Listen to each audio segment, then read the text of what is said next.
Hey everybody, and welcome back to the Frames for Thought podcast. I'm Alex the Animator, and with me as always is my good friend, Mark the Actor. And today we're going to be talking about networking, making connections in the industry, talking about rotating studio doors, and how to get good references. So sit back, relax, because here we go.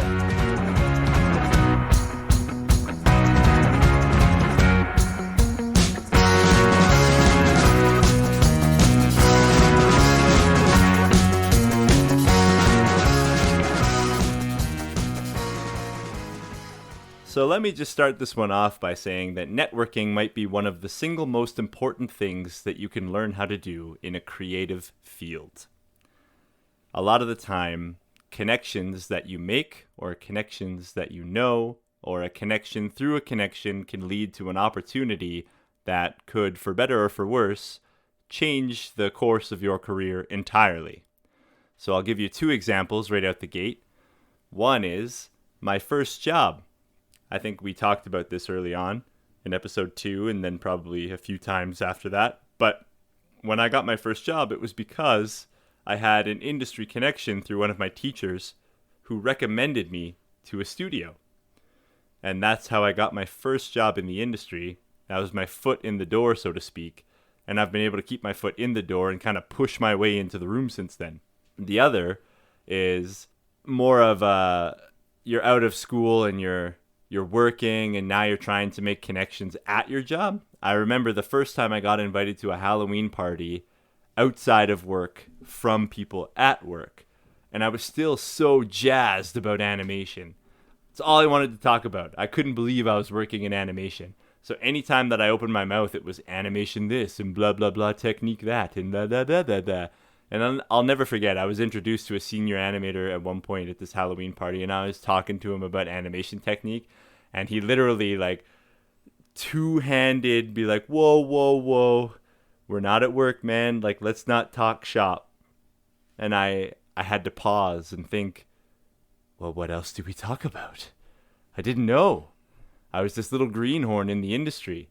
And then as I started to progress through the industry, one of the things that we're going to talk about tonight and that I realized is that a lot of the people that work in this industry, not just a lot of these people, addendum, all of the people that work in this industry are people too, and they have interests that lie outside of their job. And that is very, very important. Yeah, with acting, it's a bit different, I would argue. A lot of times, you're at an actor's house for a party when all of a sudden the music changes from like modern rock or rap or whatever to musicals, because, you can't just leave it in the theater. You can't be a different person. You always got to be on. You always got to be that theater person. So that's what I sort of see as an actor. But when it comes to your directors, your artistic directors, and your technical people, those are more the people who become people outside of the theater space or the workspace. I'm gonna admit it right up front right now. I am terrible at networking. I'm terrible at it because the game of networking and acting, in my opinion, and what I've noticed and what I've witnessed, and from the people I know who are very good at it, it's a lot of brown nosing. It's a lot of lying, and I'm incapable of doing that. I'm very upfront. If you ask me, like, Mark, what do you think of blank? I will tell you what I think of blank, whether it's good or bad, just because you're asking for my opinion. And even though what I'm saying, I don't mean it to be bad, I'm saying it as a critique to kind of help everything get better from my perspective. Doesn't mean my perspective's correct, but I see it as a helping thing. So networking-wise, I'm not the greatest at it, but it is very important in the acting world. I remember in school we had an agent come and talk to us, and she put it this way. The 3 important things you need to be an actor. And number 1 was your look. So what do you look like? Do you look like you're someone who works at the dock? Do you look like your leading man? Do you look like a stripper? Do you look like a college kid? Like all those things. That's number 1. Number 2, though, is who you know. So you could be completely talentless and look like a rotten elephant, and if you know the right people, you can still work. So it's very important. And then she said the very bottom, like not even number 3, like number 10 would be talent. So you really gotta, who you know is actually very important to succeed in this industry. But at the same time, though, as long as you have a good reputation, it's Be not nice. that. Yeah, exactly. You just need a good reputation, and that's sort of the thing that keeps me afloat. Because I might not be good at making those sticking connections with people, but everyone I know who works with me, except for one studio in particular, but everyone else, they know that I'm a hardworking person, I'm a pleasant person, and that it's that if you cast me into a show, you're going to get some quality work out of me. I'm just going to touch a little bit about that studio that I don't have the good reputation with. And the reason I don't have the good reputation with them is I worked with them multiple seasons, and in the last season I worked with them, they treated me very poorly. And because they treated me poorly, I reacted poorly in return. It was an immature thing to do on my end. I actually should have left the show. I shouldn't have done it. I should have just quit because everyone was unhappy, but I just stuck it out because I felt like I had to, because that's my mentality. But this is how the reputation thing goes both ways now. Because now when I know people who ask me about working with that company, I tell them no. Because they treated me poorly, so I'm not going to give them a good recommendation. So it goes both ways. Don't feel that just because you're the actor, you don't have a say at what this company does or what this studio does. You still have a voice. Your opinion still matters in this regard. So don't. Yeah. Yeah. Yeah, culture is a really important part of that. Like the workplace environment is important, right? You want to make sure that you're working in an environment where you're going to enjoy yourself. So I worked at a massive corporate studio where there was like close to 800 people working under the same roof, and the corporate culture there doesn't really exist. It exists in microcosms, right, where you have like these close-knit groups of modelers or these close-knit groups of animators, and they're all hanging out and outside of work and all that. But it's really hard to do like work and team building events with so many people. So in a way, it has to be broken down into like smaller and micro groups like that. But some people don't like that kind of corporate culture, and so they'll try it, they'll work it, they'll be like, nah, this isn't for me, and then they'll find a smaller studio and they'll find themselves right at home. They'll have much more fun working there, despite the fact they might be doing exactly the same thing. It's just because there's a smaller culture that's more suited to their personality. So similarly to how you reacted with that company that didn't treat you very well, it's a more reactive reaction instead of a more proactive reaction. You said the more proactive thing to do probably would have been to step away, but the more reactive thing is just more impulsive. But am I wrong to say that was early in your career? Earlier, for sure. It was like, I mean, even to now, I think it was like 4 or 5 years ago. So almost like half a decade ago is when this happened. Right. So early in the sense of I was like 2 or 3 years out of school, so it was early that way. I was an older person, and that's why I knew in the back of my mind I should have left. Just because I was straight out of school doesn't mean I was like 22. Like I was close to 30. Right. And again, it was one of those things where I had this nagging thing in the back of my mind that was like, okay, you're not happy. They know you're not happy. Like, can you improve your attitude? I didn't really feel like I could, so I was like, I should just walk away. But because of my reputation of someone who works hard and goes from beginning to end and just does his best, I stuck to it, even though, so on stage, my work was fine. In the dressing room with everybody, I was fine. But then, so for example, the year before, they would give us drink tickets. And some people didn't drink, and so we would just give each other our tickets. Well, when I tried to use 2 tickets at once, they refused to do it for me. And that's such a little thing, but it's like, it felt like because you've already treated me bad earlier on in this process, that now it feels like you're just being petty towards me. And so I took it the wrong way. And I openly admit the things I do wrong in this situation. I'm clearly not perfect. But you can't so the foundation of the reason why I was upset with them in the first place is that they hired me on to do these parts. And then not even halfway through, probably still kind of early on into the process, they told me, oh, hey, we're going to take these parts away from you and give them to somebody else because that person can help us build our website. And that really made me upset because these are people I thought were my friends.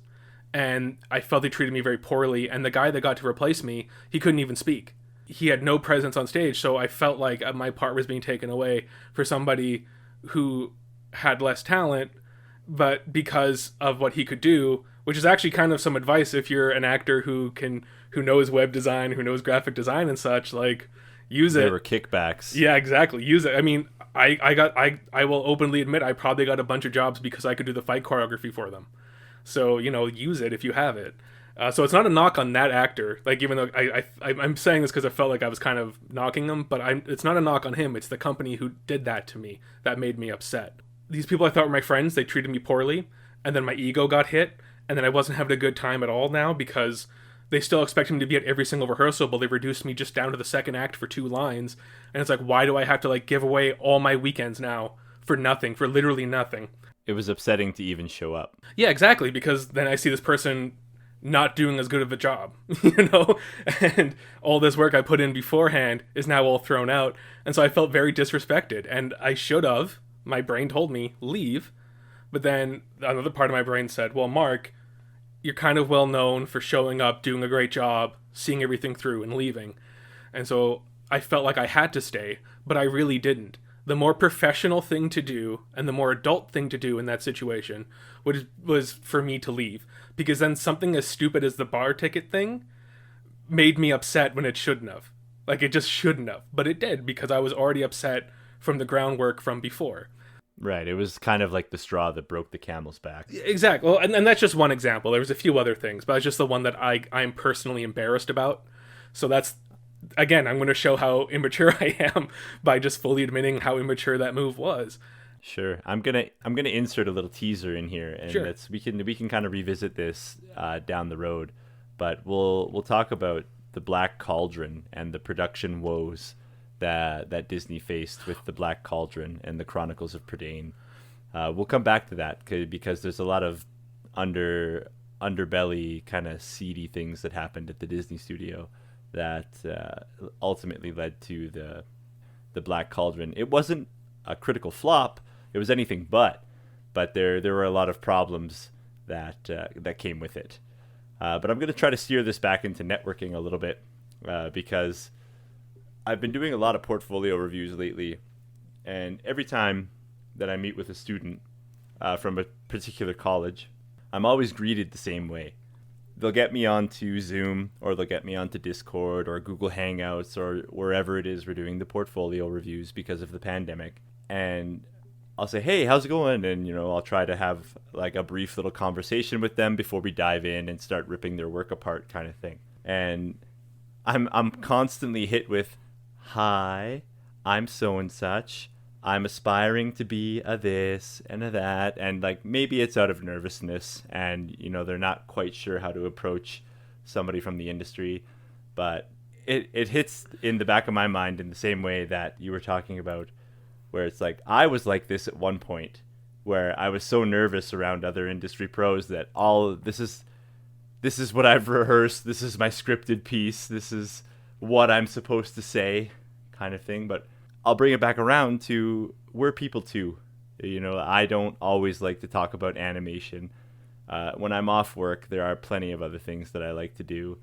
And to come back to sit down and do personal projects after work and to do animation is difficult, right? We talked about personal projects. I won't get into it.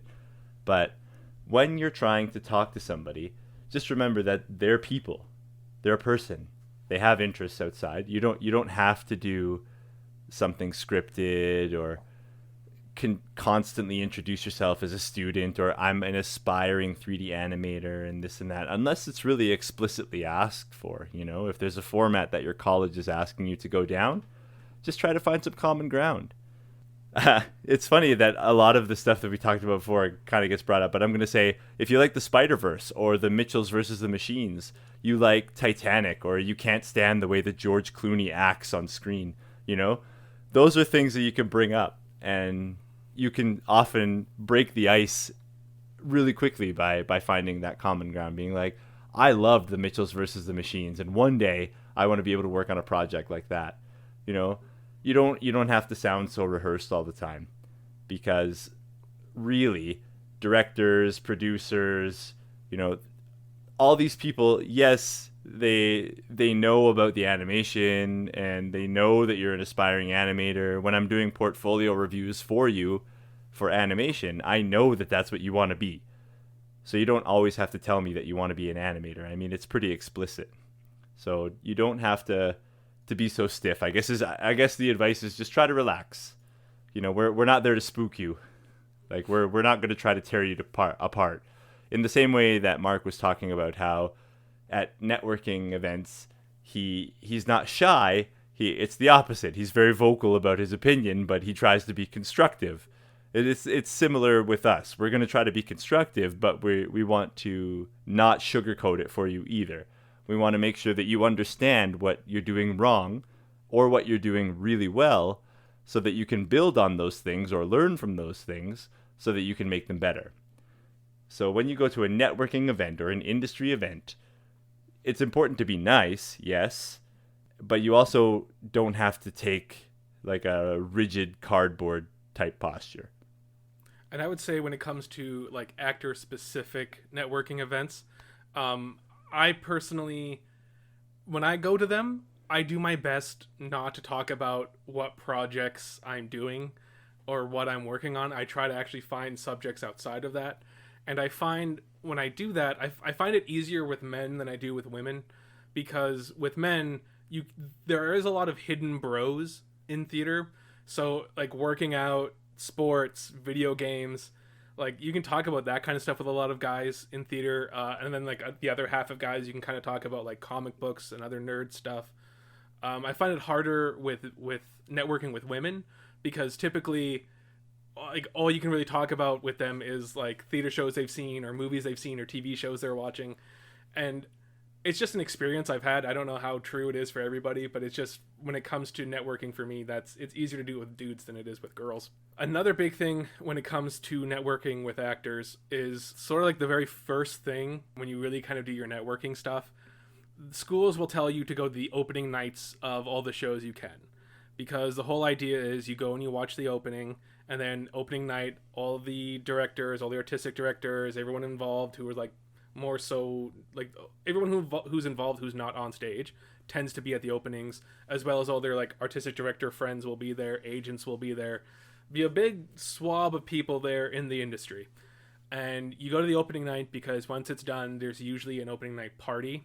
Depending on what theater it is, they'll do like a banquet after the showing where there'll be like champagne and stuff and everyone can meet and talk. If not, there might be a bar that everyone goes to that everyone knows about, so everyone goes and meets there. It's a good way to network. I'm not a big fan of it. I feel like when I go do that kind of thing, I'm doing it specifically because I'm hunting for a job, which is like really what it is. But I don't like getting my jobs that way. I like getting my jobs by going to the audition and doing a good audition and showing I'm somebody that you want to work with and have my references from my resume vouch for me that way. That's what I like to do. But again, I'm terrible at networking. I know lots of people who've gotten ahead by doing the opening night party thing. And so it's definitely completely viable. And from somebody who's terrible at networking, I completely respect it when someone can do it. You kind of just become a familiar face. Well, and that's it, right? Like you're ingraining yourself into the community is the whole idea of it. But I also think that as an actor, you want to live inside the community, and you also don't. I think it's like all the actors I know who get very cocooned and surrounded by acting, they start to go crazy, and then they need an escape. And so for healthy balance, I think you need acting life and normal life. The other spot where sort of your networking starts with acting is quite literally the audition room. If you're auditioning for a big company, if you're auditioning for a giant casting director, if you're auditioning for a giant studio, if you go in head down, nervous, can hardly speak, they're not going, like, that's a terrible first impression. And networking is all about first impressions.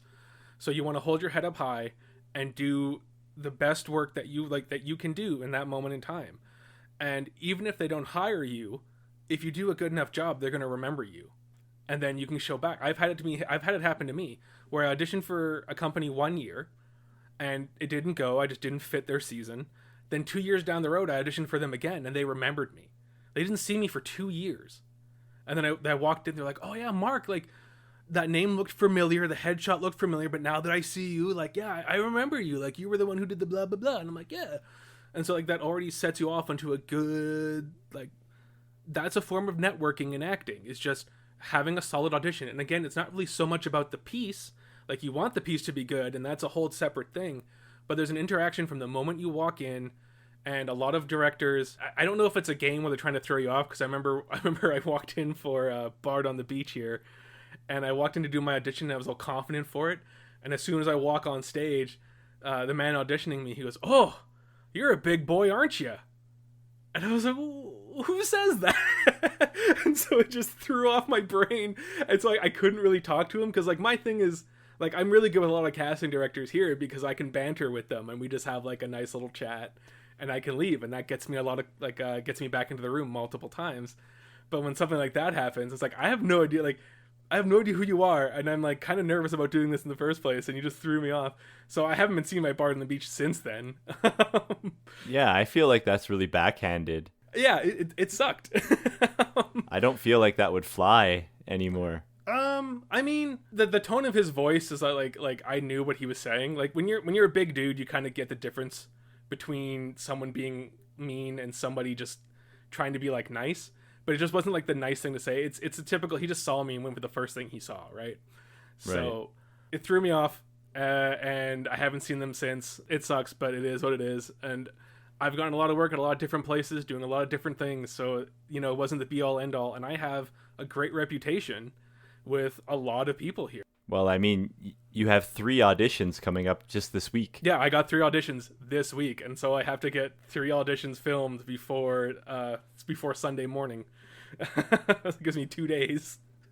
Wow.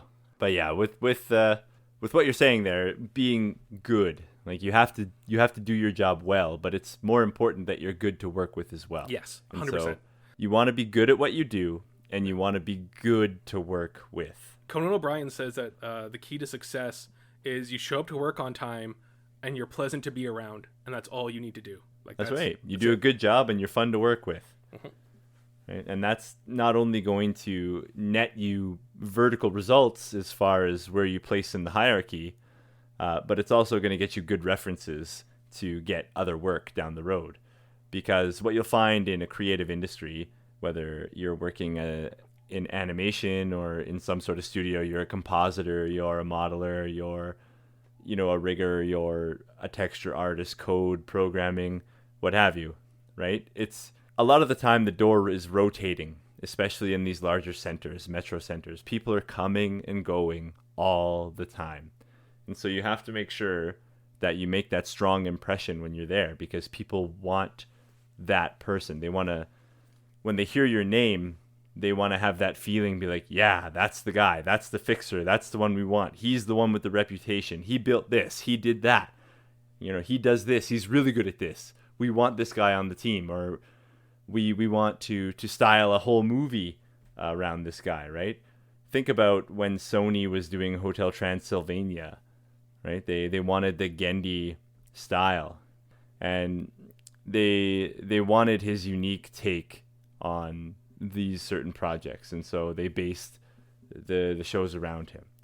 And then there are plenty of other examples. So if you're an artist, you may have heard of Al Hirschfeld. He would do caricatures and comics, art pieces, political cartoons for things like the New Yorker, and he could crush people with a single line, like a single stroke of his pencil, right? He could disrespect you. And when Disney made the Genie, they based Genie's design off of the art style of Al Hirschfeld. So there's the reputation that they've built up in the industry, and people are actively pursuing that sort of thing. And this leads me into my next thing that I want to talk about, which is the monetization of style, which is it's been driving me a little bit crazy lately, because we talked about it, and we talked about it in depth, I think, on our style podcast. But remember that only you can craft your own style. And the advice that almost anybody is going to give you during a style lecture is to do and do and do some more. You can learn from other styles, you can mimic and imitate other styles, but to truly develop your own personal style, requires you to do more.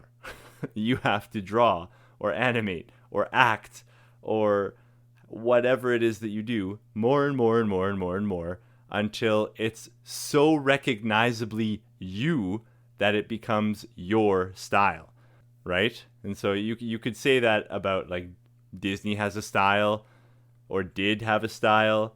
I feel like their style changes so much these days, and so I don't even know that it's fair to say about the Disney style anymore because of how flexible they are, right? I mean, just take a look at something like Frozen, and then you compare it to 1970s Robin Hood, right? Even though Robin Hood was like a mishmash of other movies, so maybe that's not the best example. But I see what you're saying, though. It's yeah. So I mean, you talked about it really early on as well. It's like we want an Amy Adams style of acting, and so then you have to think, okay, well, how does Amy Adams do her acting, and how can I do my version of Amy Adams? So I've been seeing a lot of like Skillshare and Patreon and YouTube stuff coming up in my feed lately that's about style, how to make your style, and then they want you to pay a premium to learn how to develop your style. Well, here's a couple $100 worth of advice. Just do it. Do it and do it and do it and do it until it comes out as you, until you develop the thing that you want. And like in the terms of like networking with that, if you build yourself up as the person who can do this, as the person who can do that, or the person who performs like this, or the person who draws like that, what you end up doing is that you create yourself a reputation, and then people are going to want to work with you because of this reputation, and thus making your network much larger. It puts you in demand. So it could also do the opposite, right? Oh, of course. If you're very set in a certain way, and you only want to draw a certain way, you only want to draw certain things, you're not willing to diversify. Yeah. It could lead to a negative result where people aren't going to pick up that style because it doesn't fit. Yeah. It doesn't work with what they're doing. Or if you have a reputation of being lazy, or if you have a reputation of being irritable, like your reputation, you're going to live or die by it, and it's going to influence your network. It's also why it's important for you as an actor or an animator that regardless, because I know a lot of actors where this has happened to, where rumors have been started to try to make that person look bad for whatever reason. And what you have to do with your reputation is that when you go into the room and you see like this new director who might have heard something negative about you, you can go in there and prove them wrong and make them be like, oh wait, like what I heard doesn't make sense with who you are, blah, blah, blah. Like I know so many people from across Canada in the acting world where that's been a problem, where someone started saying something about them behind their back. Reputation was formed that didn't match with who they were. Then when they got into the like audition room, they booked the part or whatever, they start working with these people. They're like, oh, I heard you were like this, but you're nothing like that. And it's like, yeah, like your reputation is going to carry you so far, like kind of regardless of what other people try to do to you. So just Did you also know that I played Godot? Exactly, actually, that's exactly like a perfect example. The woman I'm living with now, back in Ottawa, one of her roommates who was an actor was jealous of her, and so she started a rumor, and it didn't pan out because it didn't fit with who they were. So it wasn't a good rumor. No. Not like the Fleetwood Mac rumors. No, but I mean, that's just too bad. Like you just got to keep.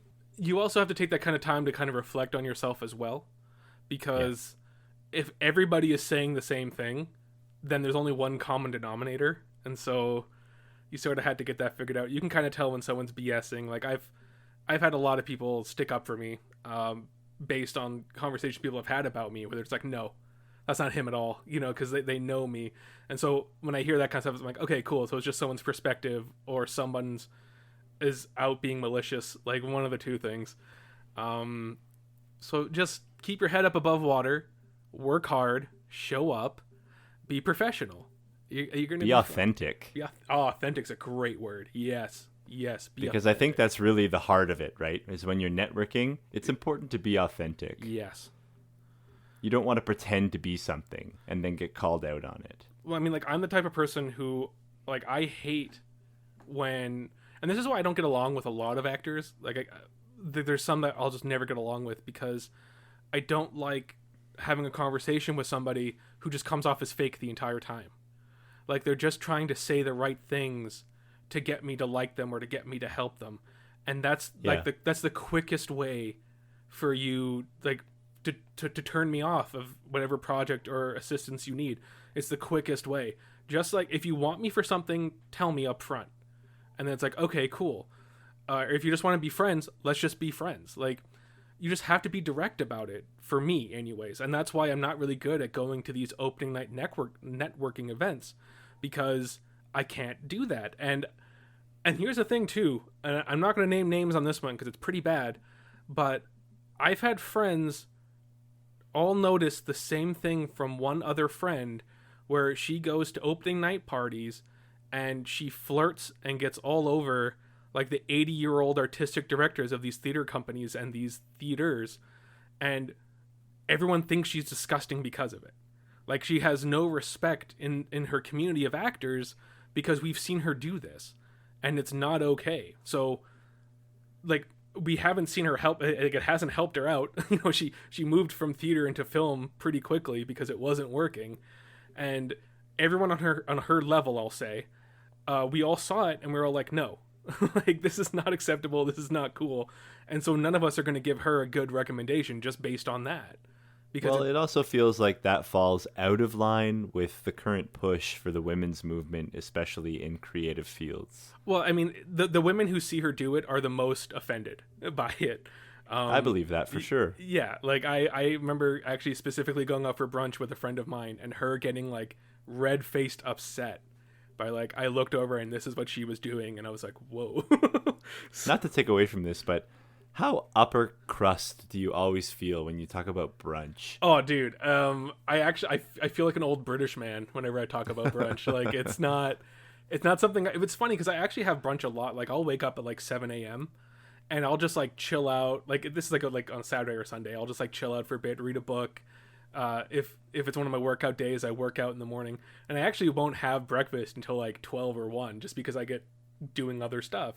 So I have brunch a lot, but I hate it. I hate saying it. It feels good to say. I feel like saying it is something where it's like, yeah, I had brunch. It feels like an accomplishment for me. You know what's worse is that you have like mimosas with brunch. It's like, why is that worse? Because it's like, oh yeah, not only did I have brunch, I got classy day drunk. It's like, no. You don't have to get day drunk drinking mimosas. A lot of people do. To eat piles of bacon and drink beer first thing in the morning. That's my kind of brunch. That doesn't feel like brunch. That's my kind of brunch. Oh dear. But I'm going to come back to what you were talking about, where people are being inauthentic, or they're coming up with excuses, or they're trying to just put things off. So I'm going to dive back into portfolio reviews, because really when I'm talking to students, you can really tell the ones who are putting a lot of work in and the ones who are kind of humming and hawing their way through it all. And one of these students was really kind of humming and hawing their way through it all. They had a presentation piece, and they were 7 weeks out from their graduation. So they had lots of time to work on the shot. If I was given a shot and 7 weeks to work on it, I could do something pretty spectacular in 7 weeks, you know? But this is a student piece, and so you have to remember that they're working on it. They still don't fully understand the software. You know, it's a work in progress, and so you have to approach it with leniency. But when I saw it 7 weeks out, it was in stepped keys, which means that it looks like stop motion animation in a way, because the animation is just broken down into keys and breakdowns, and there's no in-betweens. And so you see the rough, choppy animation, you get the base amount of movement, so that when you come to spline it later, you have all of the keys and breakdowns already, and then you can tweak the in-betweens and make it all nice and fancy and polished and this and that. But when we got to the next week of reviews, it didn't look any better. It still looked stepped. It didn't look splined. There were no real new keys added. And so when I asked questions about it, like what's changed, you know, how are we going to fix this movement? Have you incorporated this? And, you know, a lot of the feedback that I got from the student was defensive posturing, right? I wasn't attacking the student. I was asking questions like, have we tried implementing this, or can we antic before they jump down? Where's the reference? Have you used references? And a lot of it was, well, I'm still working on it. I'm not quite done. The reference is really hard. The video is blurry, or, there was a lot of defensive posturing. And I get that some of it is nerves and some of it is not understanding, but there's also a part of it where it eventually becomes, okay, you're just not doing the work, right? You're very clearly hoping that I'm going to give you the magic answer that's going to make this happen for you. Because when I do portfolio reviews, I'm doing draw overs, which is where I use a grease pencil in Maya or Blender or whatever software that we're using, and I draw over top of their animation with like little poses and tweaks to timing and this and that they can use then as a reference to help them with their animation if it needs it.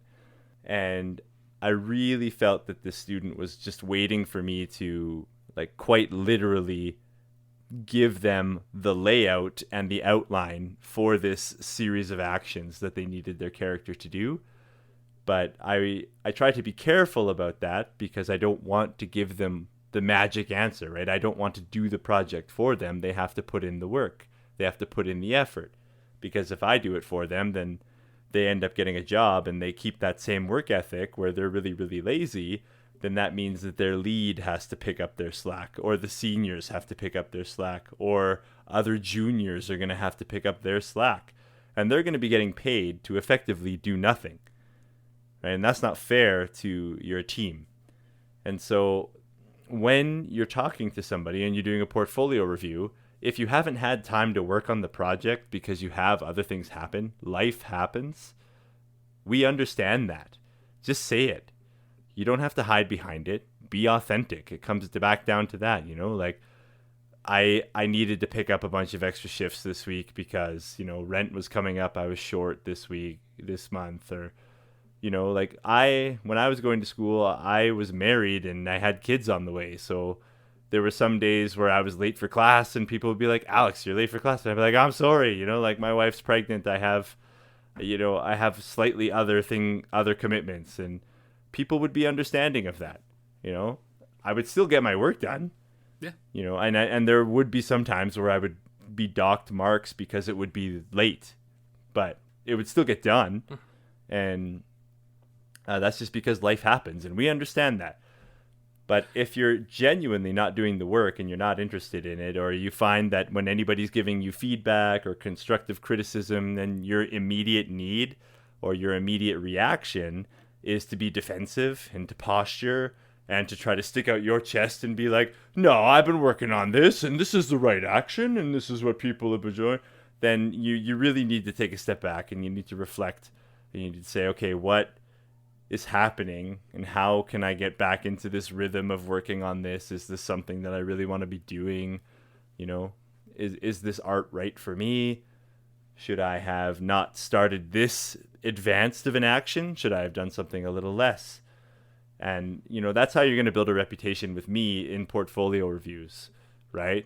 You're going to, I'll do my best to help you relax because I understand that talking to somebody who's been working in the industry for so long and is like, it can be intimidating sometimes, but of course. I'll help you to relax, but I also need you to meet me halfway.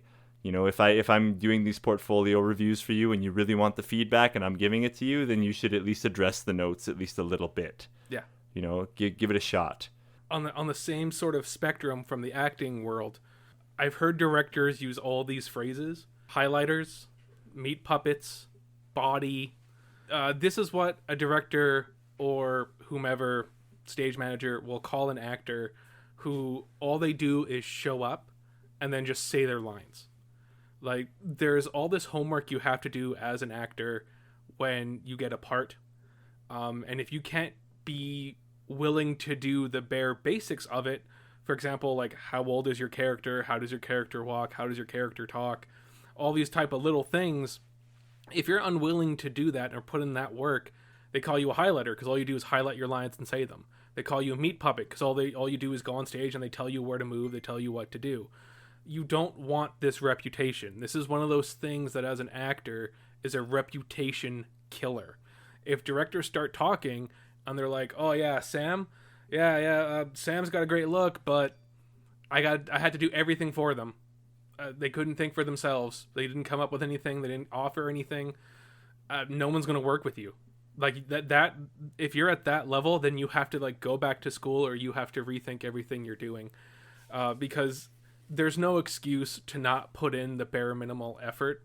If you can't make offers, if you can't walk around the stage, if you can't do these things, then as an actor, your biggest networking tool is your reputation. You're going to have a terrible one, and then that's it. It's the same thing as if you're a diva or if you have a huge ego. Unless your diva-ness and your ego-ness can make that company money, they're not going to deal with you. If you're on the entry level of acting and you're doing community theater in this small, cramped, 300-year-old theater space that nobody likes to be in and only gets 5 audience members a night, if you have that diva attitude, everybody in that dressing room will want nothing to do with you after the show is over. Don't let yourself become that person. That is like the clearest advice I can give to you, is that you have to do the hard work, you have to do the homework, you have to be pleasant to be around, because people in this industry talk.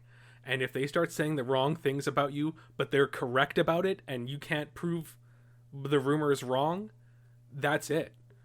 I know it sounds obvious, but for some people, they just don't see it. And that's the thing. I'm gonna throw myself under the bus too. I can get very aggressive. And it's not from a place of anger, even though that's where it comes off of a lot of the time. It actually comes from a place of passion. Because I really care about what I'm doing, what I'm saying, who I'm working with, and what I'm trying to do. That sometimes when it's not working out, I start getting a little bit overworked, and I'm trying to figure it out, and I'm trying to get there, and it's just not happening. And and so I can get a reputation of being someone who might be volatile or might be aggressive. But then when people come and talk to me, they see how calm I am and they see how passionate I am. And then it starts to sort of make sense once you're outside of the moment. So I know that I can be perceived in certain ways. And it took me a long time to realize that was something I was doing. Because when I was on stage rehearsing and this was happening, this was what was going on, I didn't take in the other people's perspective of me in that moment. All I was thinking about was myself, because I was trying to work through a thing. But then once I realized that, like, oh, this is how people are seeing me, I became more self-aware of it, and I made those adjustments, and I made it easier for not just for myself, but for anyone who had to work with me. Because a big thing in the acting world is your scene partner.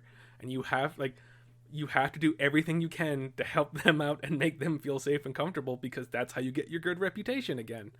I know I'm kind of beating a dead horse by saying this over and over and over. I just find it's very, very important. And it's one of those things that a lot of people just don't think about. They just think about themselves and what they're trying to do, and they don't realize that they're digging themselves their own grave. Just breathe, get outside your head, get outside your ego, do the work, be pleasant to be around, show up on time, you'll succeed. That's it. For sure. There's no real secret to it. It just is building up the nerve to open your mouth, to be the one that's going to take the first step at an industry event or a networking event.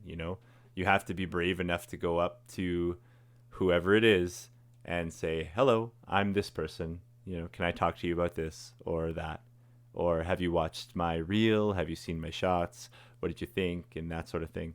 It's no different than if you go to a comic convention and there's an author or an artist or someone there that you're a really big fan of, and you wanna take that picture that you have, or that comic book or the novel, up to them. You want to speak your piece and get it signed and autographed, right? That takes nerve. I've been to some Comic Cons and some cons before where there are some people that I've really wanted to speak to, but I didn't have the nerve to go up to the table to talk to them. Right? I mean, that's definitely changed over the course of however many years. But those first few that I went to, I couldn't bring myself to get to the table. I felt very sheepish. I felt like I didn't have anything to bring to the table to talk about. I felt like anything that I would say is something that they may have already heard, or it would have been uninteresting. I would have been brushed off as this or that. But the truth is, you're never ever gonna know unless you actually try. Yeah. Right? I remember when we went to a con together, and Can I tell this story? Can I tell this yeah, story? you go ahead. Go Okay, ahead. so this is my Robert Englund story. So me and Alex, we went to a fan expo here in Vancouver, and we went really early because we wanted to we didn't want to be around the crowds, and we just kind of want to check out the scene. And as we're walking around, we're on this big empty floor, and I look over and I see Robert Englund. And for people who don't know, Robert Englund played Freddy Krueger in the 70s and 80s, or 80s and 90s. Sorry, it was 80s and 90s. And very popular guy in the horror scene, big famous dude. You probably heard of him. But he had this really small lineup, because it was early in the morning, so it was only maybe 6 people. And I remember I was walking with Alex, and I stopped and I just looked at him, and I just kept on looking at him. And Alex was like, "Go talk to him." I was like, "You know what? Sure." That's all I needed was a little push from Alex to go check him out. So I go stand up in the line, and as I'm standing there, I look, and there's all these things where get a picture at Robert, this much money, get him to sign this thing, this much money. If you didn't bring anything for him to sign, you can buy these things and he'll sign it. And I was like, I'm fresh out of school, I'm a broke actor. I literally have $20 in my pockets. I can't afford anything with Robert Englund. I'm like, oh my god, what the hell am I doing here? And so I'm getting closer up into the lineup, and there's a woman there who's kind of pushing people in and out, and she was like, so what do you want Robert to do? You want a picture of him to sign something? I was like, well, actually, I just want to ask him a question. She was like, okay. And so I get up to the front, and I see Robert, and he has his head down and his pen ready, and he's like, yeah, so what am I signing? And I said, oh, actually, Mr. Englund, I just wanted to ask you a question. So he's like, okay. I go, well, I'm just fresh out of theater school, and I'm not sure really what to do. So do you have any advice that you can give to a new actor? And I see him drop his pen, and he slowly raises his head, and he makes eye contact with me. And I could just tell that he was the happiest man on earth at that moment. And then me and Robert Englund, we talked about acting and acting career for something 10, 15 minutes. It felt like a long time. We made this real connection, not as mega star horror icon Robert Englund and Mark. It was 2 actors just talking about the craft and how to start your career and what to do and what to think about when you're starting your career. And it was really beautiful, and he had so much good advice and so much positive things to say about me, and it felt so genuine and real, and it was so nice. And I remember at the end, he was like, hey, I really got to kick you out because I got to go see these other people, but can I get your name? And I was like, oh, I'm Mark. And well, can I get your name? And he reaches out his hand, and he's like, oh, I'm Mark. And I shake his hand, and he goes, you can call me Robert. And my heart just melted at that exact moment, because I knew that me and Robert Englund, we made a connection, an industry connection right then and there. And a lot of his advice that he gave me, I still take into what I'm doing now. And it's my favorite story about my acting career so far, because it was just he's such a passionate man, especially about theater. I was actually shocked about how passionate about theater he was, because you would never know. And so getting to talk to him about theater was beautiful. And it gave me a new respect for Robert Englund and a lot of people who do quote unquote cheesy movies. It gave me a lot more respect for them, because you never really know who these people are when they're not on screen, right? And so it's changed my perspective on actors. And yeah, it was great. It was a beautiful story, and it was a great way to network, because I showed this man the respect that he deserved, and we both have a shared passion, and we just rapped about our shared passion, and it was beautiful. It was very nice. You took a chance, and you were authentic in the moment. Absolutely. That's perfectly summed up. Maybe we should dive more into the talk that you and Robert Englund had in the future. Maybe you should get Robert Englund on as a guest. Ooh, wouldn't that be special? That'd make my day. Awesome. That'd make my life. Another way of actors networking is you might so let's say you go and you do a show and you're doing a musical, and it's a cast of 55 people. Maybe over the course of the 3-month rehearsal schedule, you can become friends with everybody in that cast. I think it's very unlikely. But you will make friends. You, as a fellow actor, you might make friends with choreographers. You might make friends with directors, whomever. What you want to do with those people, first of all, don't pretend to like somebody just because, again, it goes back to the authentic thing.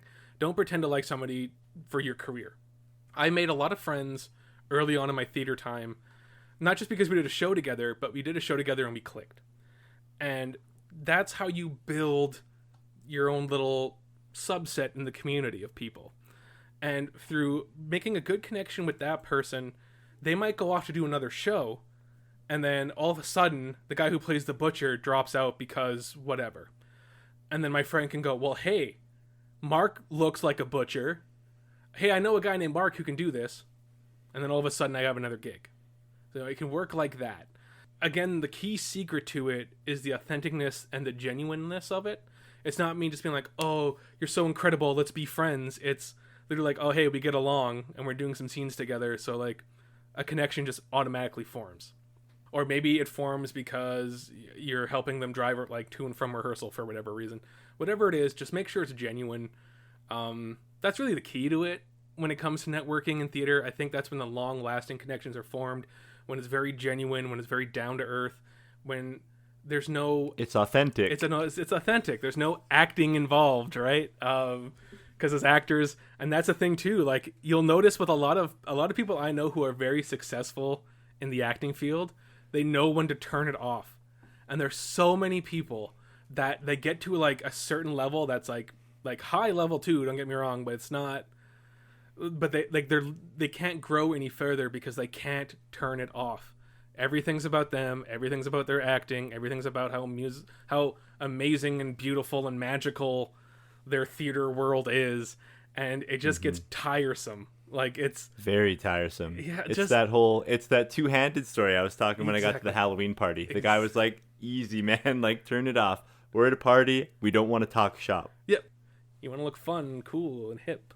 So. Definitely. And I'm going to build on this by saying that networking doesn't just have to be with professionals. One of the important things that you can do is build those genuine relationships with your classmates, people who are in your class or in your school, in your college, because oftentimes those are the people that you're going to end up working with, especially at a junior level.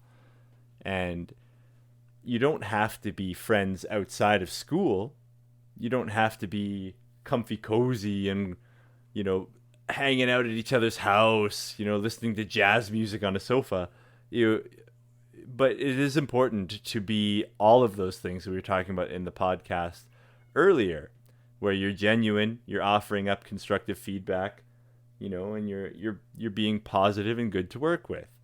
You can give other feedback to your other classmates, and it's often encouraged in animation where you're all kind of working in the same classroom. Everybody gets to watch everybody's dailies, and especially as you get deep into the final project, you try to give each other notes, and, you know, if there's any discrepancies, and, you know, so you want to make sure that you're networking in that way too. You're building those connections. You don't want to be known as that, you know, that quiet guy in the corner who's not interested in notes and gets angry anytime somebody says something about their work. You know, you want to be open to the suggestion, and you want to help others make the best project that they can, and they'll in turn help you make the best project that you can. Yeah. And you build those relationships in the classroom. And like I said, you don't have to hang out outside of school. I was married with kids. I definitely wasn't hanging out with these younger kids at school, you know, but when I was there, I was working, and I was trying to help them, and they were trying to help me.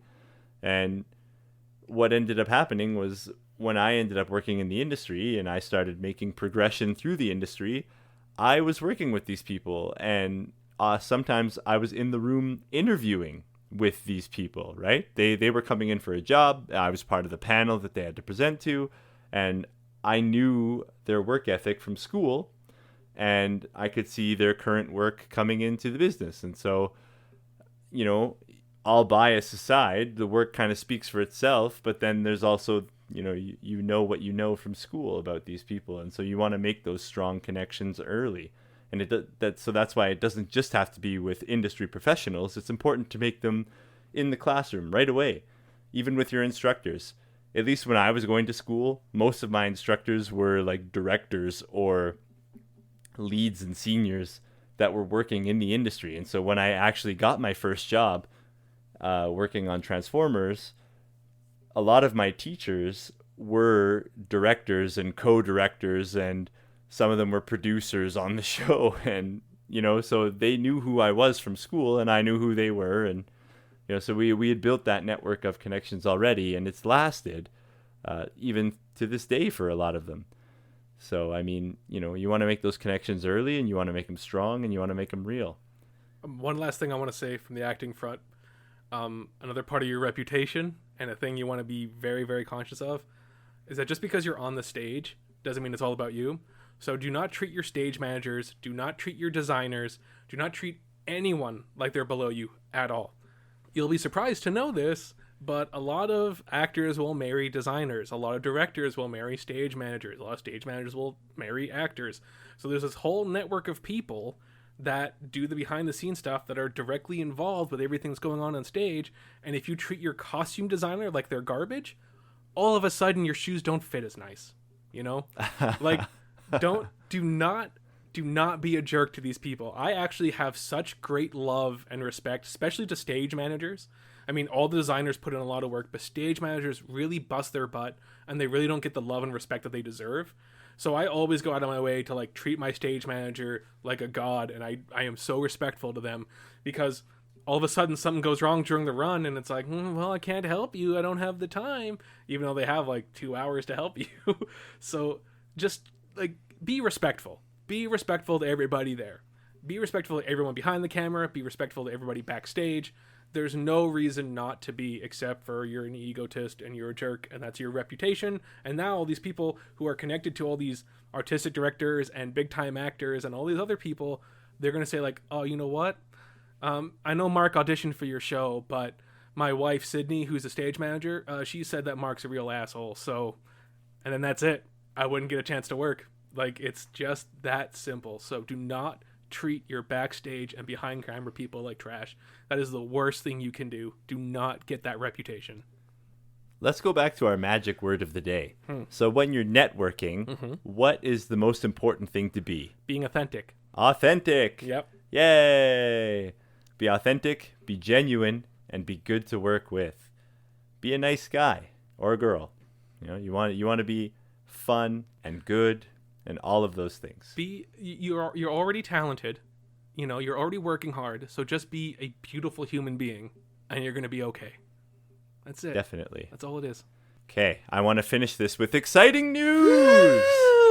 If you're an audience member, you can now network with us on social networks.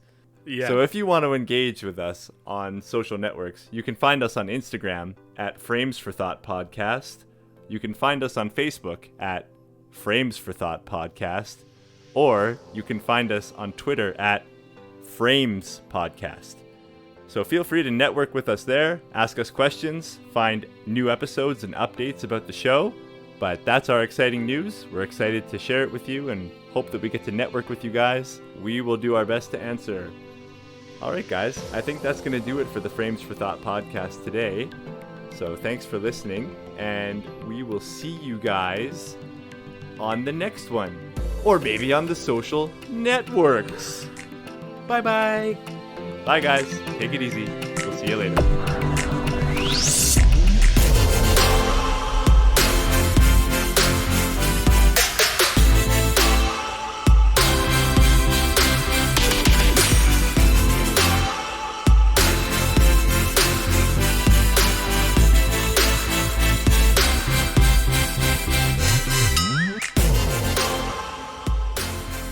Frames for Thought podcast uses royalty-free music from Track Tribe and RKVC. Thanks for listening.